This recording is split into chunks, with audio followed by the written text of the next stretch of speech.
আসসালামু আলাইকুম ওয়া রাহমাতুল্লাহি ওয়া বারাকাতুহু। সম্মানিত ভাই বন্ধুরা, আজকের এই ভিডিওতে আমি আপনাদের সাথে আলোচনা করব ফজরের নামাজ যদি আমরা প্রশ্নটা ছিল ফজরের নামাজ যদি কেউ টাইম মতো না পড়ে সকাল 7টা 8টার দিকে প্রতিদিন ফজরের নামাজ পড়েন তো সেক্ষেত্রে তিনি গুনাহগার হবেন কিনা, তার ফজরের নামাজটা আজাই হবে কিনা।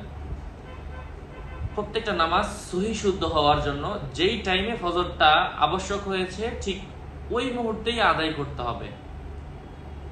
যখন আপনার ভাত খাওয়ার দরকার, ভাতটা তো তখনই খেতে হবে। ভাতটা যদি পরে খান সেক্ষেত্রে অনেক সময় দেখা যায় বদ হজম হয়, অনেক সময় খাবারের রুচি নষ্ট হয়ে যায়, ক্ষুধা নষ্ট হয়ে যায়, খেতে ভালো লাগে না। ঠিক তদ্রূপ নামাজটা যখন ইমাম সাহেব মুয়াজ্জিন সাহেব যখন আজান দিবেন হাইয়া আলাস সালাহ হাইয়া আলাল ফালাহ, তখনই আমাদেরকে নামাজ পড়তে হবে।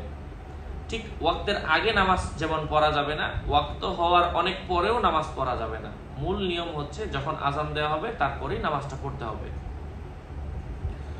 আর আপনি যদি সময় মতো নামাজ আদায় না করে পরবর্তীতে নামাজ আদায় করেন এবং এটা যদি মাঝে মধ্যে হয়ে থাকে যে আপনার প্রচন্ড ঘুম ছিল, আপনি আজানটা শুনতে পাননি, অথবা অসুস্থতার কারণে অথবা কোনো রোগের কারণে আপনি টের পাননি, ঘুমটা ভাঙেনি, সেক্ষেত্রে দু একদিন আল্লাহ পাক মাফ করতে পারেন যে আপনার সমস্যা হয়েছে।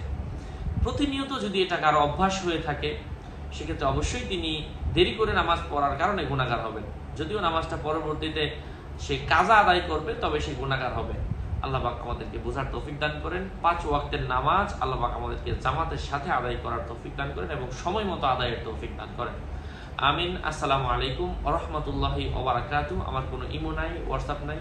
প্রত্যেক ভিডিও ডিসক্রিপশন বক্সে, আমার ভেরিফাইড চ্যানেলের ডিসক্রিপশন বক্সে আমার পেজ এবং আমার আইডি লিংক দেওয়া, এর বাইরে অন্য কোনো পেজ নাই। সাবধান। আসসালামু আলাইকুম ওয়া রাহমাতুল্লাহি ওয়া বারাকাতুহু।